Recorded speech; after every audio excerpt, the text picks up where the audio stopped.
교회에서 서로 부를 때 뭐라고 부릅니까? 뭐 집사님, 장로님, 권사님이라고 부르지만 직분이 없는 분을 부를 때는 성도님 이렇게 불러요. 실상 그리스도인에게 있어서 가장 좋은 호칭은 형제 자매도 아니고 권사 장로도 아니고 성도입니다. 거룩할 성자의 도. 우리는 다 거룩해요. 왜? 거룩하신 주님께서 우리 속에 계시는 하나님의 성전이므로 우리는 거리낌 없이 서로 성도라고 부릅니다. 여러분, 여기에 성경책이 있는데 책방에 이 성경책이 꽂혀 있으면 그냥 성경책입니다. 이 성경책을 정 목사님이 가셔서 돈을 내고 사시면 이 성경책은 정 목사님 거예요. 이 성경책을 제가 돈을 내고 사면 이건 제 겁니다. 성경책이지만 누가 갖느냐에 따라서 이 책은 달라지는 거예요. 소유가 달라지는 거예요. 똑같은 물건인데 가령 여러분들이 시장에 가셔서 어떤 물건이든지 똑같은 물건을 두 분이 가셔서 사셨습니다.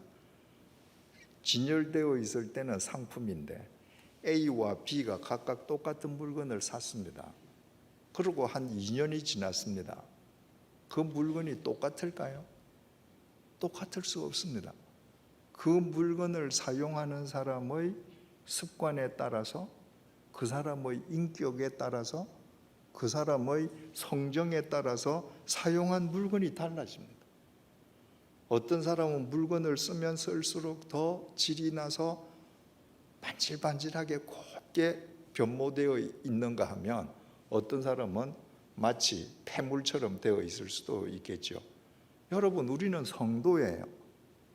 성도이기 때문에 여기에 한 가지 일이 있는데, 똑같은 일인데 저 주님을 믿지 않는 사람이 이 일을 할 때는 그냥 일이지만 성도인 내가 이 일을 하면 내가 거룩한 성도이기 때문에 이 일이 성직인 것입니다.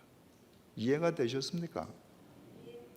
그리스도인은 무슨 일을 하든지 우리가 성도이기 때문에 성직이 되는 것입니다. 그 일이 성업이에요. 내가 무슨 일을 하든지 그 직이 성직이기 때문에 그 직을 지키는 나는 성직자인 것입니다. 이것이 개신교가 표방하는 만인제사장입니다. 여러분, 만약에 신학교를 나오고 안수받은 목사가 여러분들을 향해서 여러분들은 신학교 안 나왔지요? 안수 못 받았지요? 나는 신학교 나오고 안수 받았어요. 그래서 나만 성직자고 여러분들은 비성직자입니다 라고 하면 그분은 스스로 만인제사장서를 자기 스스로 부정하는 사람입니다. 만약에 여러분들이 우리는 신학교 안 나왔습니다. 그러니까 목사님 혼자 성직자로 사세요. 우리는 성직자로 살 의사가 전혀 없습니다. 여러분들이 그렇게 말씀하신다면 여러분들 자신이 스스로 주님 안에서 성직자로 살아야 할 자기 직무를 유기하는 것입니다. 여러분들이 어떤 직업을 가져도 상관없습니다. 그 직업이 살인, 강도하는 남을 해치는 일이 아니라면 그 모든 것은 여러분이 성도이기 때문에 성직이고 그 성직을 수행하는 여러분들은 성직자인 것입니다. 그렇다면 여러분이 일터에서 그 일을 성직으로 만들고 여러분들이 성직자로서 그 일을 수행한다고 하는 구체적인 의미는 도대체 뭘까? 율법사들이 예수님을 올무에 빠뜨리려고 질문을 던졌습니다. 마태복음 22장 37절에서 40절인데요. 무슨 질문을 던졌느냐 하면 예수님, 계명 중에 어떤 계명이 제일 큽니까? 라는 질문을 던졌습니다. 이 질문은 예수님이 뭐라고 대답을 해도 올무에 빠뜨릴 수 있는 질문이었습니다. 율법사들은 지금 말로 하면 신학자들 아닙니까? 이 사람들은 모세오경에 있는 율법을 613개의 계명으로 나누었습니다. 그리고 그 계명 중에서 안식일을 거룩하게 지켜라 라고 하는 것처럼 뭘 하라라고 명령하는 적극적인 계명 248개, 하나님께서 이거 하지 마라, 간음하지 마라 말하고 명령하신 소극적인 계명 365개를 분류를 하고, 그들은 틈만 나면 이 613개 계명 중에 어떤 계명이 제일 크나로 신학적인 논쟁을 벌이던 사람들입니다. 그러니까 예수님 이 613개 계명 중에 뭐가 제일 크죠? 라고 물었는데 예수님께서 A 계명이 제일 커. 그러면 그분들은 당장 되칠 수 있는 겁니다. 아니, 그렇다면 B 계명은 안 크다는 말입니까? 만약에 예수님이 B 계명이 크다 하면 아니 그러면 C 계명은 안 커요? 뭐라고 대답을 해도 이 사람들은 예수님의 말씀을 되칠 수 있는 거예요. 그때 예수님께서 오늘 본문으로 대답하셨습니다. 예수께서 이르시되 내 마음을 다하고 목숨을 다하고 뜻을 다하여 주 너의 하나님을 사랑하라 하셨으니 이것이 크고 첫째 되는 계명이다. 네 목숨을 다하고 마음을 다하고 뜻을 다하여 하나님을 사랑하는 것이 첫 번째 가는 계명이다. 이 예수님의 말씀이 아닙니다. 구약 율법서 성경에 기록되어 있는 말을 지금 예수님께서 인용하셔서 이게 첫 번째 계명이야. 그리고 둘째도 그와 같으니, 둘째는이 아니라 둘째도 그와 같으니, 이 말은 어떤 의미냐 하면 우리가 이야기할 때 첫째, 둘째 할 때 거의 대부분의 사람들은 제일 중요한 것을 첫째로 이야기하고 두 번째는 첫째보다 비중이 떨어지잖아요. 둘째도 그와 같으니, 이 말씀의 뜻은 내가 둘째라고 말한다고 해서 첫째보다 비중이 떨어지는 거 아니에요. 하나님을 사랑하는 것이 첫째 계명인데 내가 지금 말하는 둘째 계명도 첫째 계명하고 무게가 똑같아. 중요성이 똑같은 거예요. 지금 이 말씀을 하는 겁니다. 둘째도 그와 같으니 내 이웃을 내 자신같이 사랑하라 하셨으니 이 두 계명이 온 율법과 선지자의 강령이니라. 하나님을 사랑하는 계명이 가장 중요하고 그와 똑같이 중요한 계명이 네 이웃을 네 몸처럼 사랑하라 하신 계명이다. 사람 사랑이다. 이 두 계명이 온 율법과 선지자의 강령이다. 주님께서 이 말씀을 하실 때에는 신약 성경이 기록되기 전입니다. 그러니까 유대인에게 성경하면 신약이 없는 거죠. 신약이 없으니까 남아있는 건 뭐만 남아있습니까? 우리가 볼 때는 구약이지만 그때는 신약이 없으니까 구약이 아닌 거죠. 그러니까 그 당시 사람들은 신약이라는 것이 없기 때문에 하나님의 말씀 경을 이야기할 때는 율법서와 선지서, 그러니까 온 율법과 선지하면 그 당시 우리가 지금 부르는 구약 성경을 말하는 겁니다. 구약 성경이 율법서와 선지서로 이루어져 있으니까 그런 거예요. 그러니까 예수님께서 하나님 사랑, 사람 사랑, 이것이 가장 중요한 계명인데 이 두 계명이 바로 성경의 핵심이다, 이 말입니다. 바꾸어 말씀드리면 하나님 말씀인 성경이라는 집이 하나님 사랑과 사람 사랑의 두 기둥 위에 세워진 집이다, 이 말입니다. 이것이 성경의 핵심입니다. 이 하나님 사랑과 사람 사랑을 붓글씨로도 경천 애인해서 쓰지 않습니까? 그러니까 누구든지 내가 하나님을 사랑한다면, 아니 하나님으로부터 내가 사랑을 입은 사람이라면 그 사랑만큼 사람을 사랑해야 된다는 거예요. 이 두 가지가 같이 가지 않으면 그리스도인이 아니라는 것입니다. 그러면 주님께서 이 마태복음 22장 37절에서 40절을 통해서 말씀하신 하나님과 사람 사랑을 영어 알파벳 A에서부터 Z까지 26개 알파벳 글자 가운데에서 단 한 글자로 이 예수님의 말씀을 표현한다면 대문자 X로 표현할 수 있습니다. 대문자 X는 두 개의 사선이 어긋만나는 모양을 이룹니다. 두 개의 사선이 어긋만나는 접점을 중심으로 위의 선과 아래 선이 정확하게 일치해야 합니다. 위의 선은 긴데 아래 선이 짧다. 반대로 아래쪽 선은 긴데 위쪽은 짧다. 그건 X가 아닙니다. 대문자 X 두 사선의 접점, 그 중간 접점을 나라고 표현할 수 있습니다. 그의 윗부분은 하나님 사랑입니다. 여러분, 우리가 예수님을 믿기 시작할 때, 믿음을 갖기 시작할 때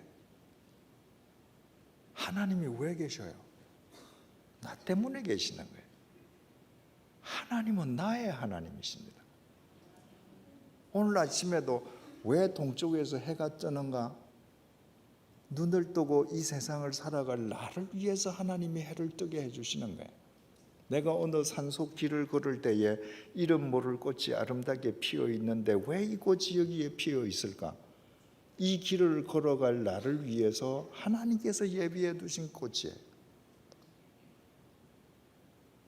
나의 하나님, 나와 하나님과의 개인적인 인격적인 관계가 형성되지 않으면 믿음은 시작되지 않습니다. 우리에게 있어서 모두에게 믿음은 나의 하나님으로 시작되어야 됩니다. 그런데 이게 신앙의 끝이 아닙니다. 하나님이 나의 하나님이신 걸 믿는다면, 하나님께서 당신의 독생자를 통해서 수렁에 빠져 있는 나를 건져서 영원한 생명을 주시기까지 사랑하신 그 사랑이 내게 집중된 것을 내가 믿는다면, 내가 그 사랑의 종착점이 되겠다? X가 안 됩니다. 그 사랑을 믿는다면 나는 그 사랑의 통로가 되는 겁니다. 내가 받은 그 사랑 길이만큼 사람 사랑으로 X의 아랫부분이 확장되어야 되는 겁니다. 그래서 하나님 사랑과 사람 사랑, 이 두 가지가 성경의 핵심이다. 주님의 이 말씀을 X로 표현하면, 한 글자로 표현하면 대문자 X인데 바로 하나님 사랑을 받은 나라면 그 사랑은 X 아랫부분을 이루는 X를 구현하는 믿음을 가져야 한다. 여러분, 혹시 성경 공부하실 때 예수님을 한 글자로 표시할 때, 예수 그리스도 할 때 그리스도를 뭐라고 표시하셔요? 여러분, X라고 씁니다. 왜 X라고 씁니까? 영어로 예수를 Jesus Christ라고 하죠. JC입니다. 그건 영어입니다. 헬라 말로는 예수스 크리스토스입니다. 그 크리스토스의 첫 번째 글자가 헬라 말로는 키, 영어로 X입니다. 예수님이 이 세상에 X로 오신 거예요. 예수님은 하나님의 유일하신 독생자입니다. 그 예수님의 X의 접점을, 중간점을 예수님으로 보시면 성부 하나님의 모든 사랑이 성자 예수님에게 다 그대로 갔습니다. 그러니까 그분이 하나님이 되는 거죠. 그런데 예수님께서 그 X의 윗부분으로 만족하시고 끝나셨는가? 그러면 그분은 X 크리스토스가 못 됩니다. 성부 하나님의 사랑을 받으신 만큼 그분은 그 사랑을 하나님이 사랑하시는 사람들에게 전해주시기 위해서 이 땅에 내려오셔서 십자가의 제물이 되기까지 사람을 사랑하셨습니다. 그러니까 예수님의 생애 자체가 하나님 사랑 X 윗부분, 사람 사랑 X 아랫부분, 완벽한 X를 이루었던 것입니다. 우리는 그리스도인이잖아요. 영어로 크리스찬입니다. 크리스찬은 C로 시작합니다. 그런데 크리스찬이라는 말이 헬라 말로 크리스티아노스입니다. X로 시작합니다. 그래서 우리가 성경 공부할 때 크리스찬 할 때 X하고 IAN이라고 쓰잖아요. 우리가 크리스찬이라면 우리 삶 속에 반드시 X가 구현되어야 되는 겁니다. 크리스마스, 엑스마스라고 씁니다. X, 예수님이 X의 삶을 사셨으니까 우리도 X의 삶을 사는 것이죠. 여러분, 오늘날 이 사회에서 보수주의자들과 진보주의자들이 첨예하게 대립합니다. 예수를 믿는 사람들 안에서도 보수주의자들과 진보주의자들의 대립이 있습니다. 여기에도 보수주의 신앙을 가진 분도 있고 진보주의 신앙을 가진 분들이 있을 수 있습니다. 오늘날 보수주의자, 보수주의 신앙을 가졌다고 자처하는 사람들이 왜 세상으로부터 조롱거리가 됐는가? 그 사람들은 X의 윗부분밖에 없기 때문입니다. 누구보다도 열심히 예수 믿고 열심히 헌금하고 열심히 봉사하는데 전부 내 남편, 내 아내, 내 자식 잘 되면 끝이에요. 세상이 어떻게 돌아가든 내 자식들 유학 보내서 스펙 쌓아주고 출세하고 그러면 오케이. 왜 진보주의자들이 믿음을 바르게 추구하려고 하는 사람들로부터 비판을 받는가? 진보주의 신앙을 가진 사람들은 X 아랫부분밖에 없습니다. 사람을 사랑하는데 나의 정의로 사랑하는 거예요. 하나님 X 윗부분이 있어야 하나님의 사랑으로 사랑해야 보편적인 그리스도인이 되는데 나의 공의, 나의 정의, 나의 판단으로 사람을 사랑하자고 하니까 나의 정의와 너의 정의가 부딪힙니다. 다 자기 정의가 부딪힙니다. 그리스도인은 어떤 사람인가? X 윗부분과 아랫부분이 다 있어야 합니다. 사도 바울이 하나님을 사랑하는데 그 하나님을 사랑하기 위해서 자기가 믿는 그 하나님께 충성하기 위해서 예수 믿는 사람들을 짓밟고 투옥시키는 것을 천직으로 삼았습니다. 바울에게 있어서는 하나님 사랑하는 것과 사람 사랑하는 것은 별개였습니다. 그런데 다메섹에서 탁 주님에게 핀셋으로 찝혀 나오듯이 찝혀서 구원받은 뒤에 달라졌습니다. 주님께서 그 다메섹을 가는 사람들 바울을 집어내실 때 바울 혼자 있었던 게 아니거든요. 바울이 분명히 일행하고 같이 갔습니다. 그런데 주님께서 그날 그 시간 그 장소에서 그 일행 전체를 구원해 주신 것이 아니라 딱 핀셋으로 바울만 집어서 탁 건져내셨습니다. 그리고 그 바울에게 이렇게 말씀하셨습니다. 사울아, 네가 왜 나를 핍박하니? 여러분, 그때까지 사울은 바울 옛 이름이죠. 사울은 예수를 핍박한 적이 없습니다. 왜? 사울은 예수를 아예 부정한 사람이거든요. 사울이 핍박한 사람은 예수를 믿는다는 사람을 핍박한 거예요. 그런데 예수님께서는 바울이 핍박한 사람과 당신 자신을 동일시하셨습니다. 네가 사람 핍박했지. 그게 나를 핍박한 거야. 그래서 바울이 아니 주여 당신 누구십니까? 그랬더니 나는 네가 핍박하는 예수다. 그 다음부터 바울의 일생은 X의 아랫부분을 위해서 사는 것이었습니다. 그래서 바울이 로마서 1장 14절에서 이렇게 증언합니다. 헬라인이나 야만인이나 지혜 있는 자나 어리석은 자에게 내가 다 빚진 자다. 바울이 그 이후로 일평생토록 하나님 사랑 X의 윗부분으로 사람 사랑 X의 아랫부분을 일구어 가는데 1차, 2차, 3차 전도 여행을 하면서 내가 유대인이니까 난 유대인만 사랑할 거야? 내가 그래도 이 시대의 석학인데 내가 공부 많이 했는데 나하고 말 통하는 지성적인 사람에게만 내가 사랑을 베풀 거야? 아니었습니다. 헬라인, 문명인이죠. 야만인, 끝에서 끝입니다. 여러분은 지금 사귀는 사람 중에서 끝에서 끝이 누군가요? 다 거기서 거기. 내가 사랑할 수 있는 그 좁은 범위 내에서 사람들만 지금 사랑하는 거 아니에요?